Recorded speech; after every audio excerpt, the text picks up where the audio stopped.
In a hospital, nurses use a technique called milieu management. They control the lighting, sound, and pace of a room to make a patient feel secure. An airport is the exact opposite. It is designed for efficiency, not for peace.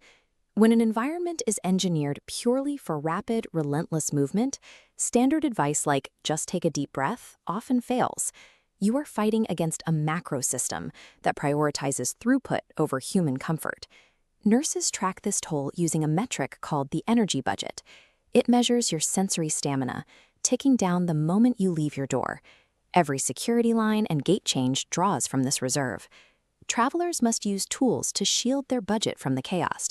Navigating the airport successfully requires engineering a controlled, sensory-safe microenvironment inside that hostile macro system. The terminal phase is the first major drain on your stamina.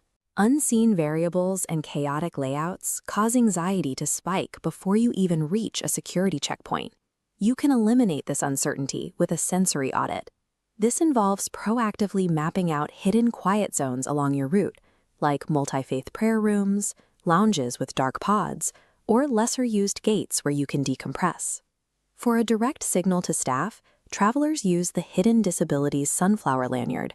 It is a nonverbal tool that identifies a traveler who has invisible medical requirements.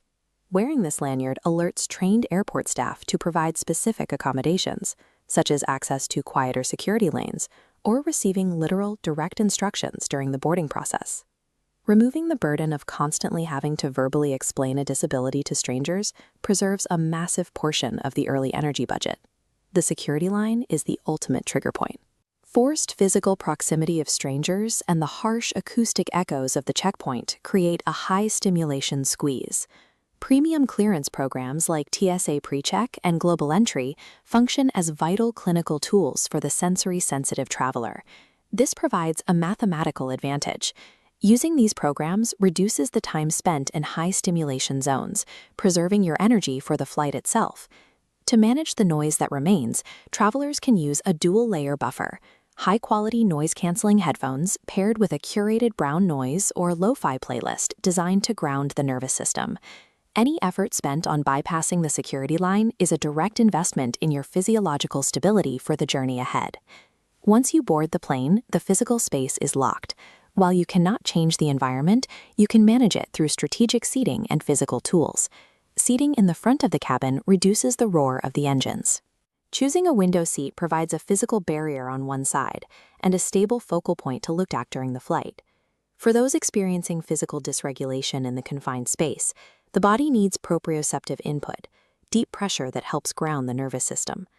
A nurse-approved sensory kit provides this input through compression gear and weighted lap pads, which offer the deep pressure needed to stay calm in a seat. Scented calm strips offer a chemical intervention. Using aromatherapy like lavender or peppermint can help reset the vagus nerve during acute stress or turbulence. When physical tools aren't enough to stop panic, travel experts treat the anxiety heart rate as a clinical vital sign needing an immediate response. Just-in-case scripts, pre-written cards handed to flight attendants, manage communication during a crisis. These cards explain that you are a nervous traveler and may need a brief explanation for unexpected sounds or movements. A locked cabin does not mean a loss of autonomy, provided you have the tools to engineer your own microenvironment.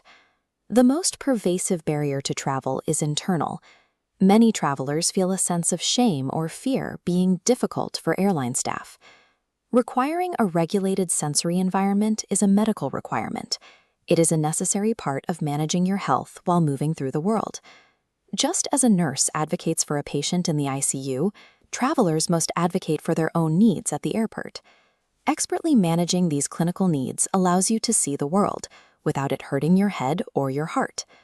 Protecting your senses is the first step, but when the system fails, you also have to protect your finances.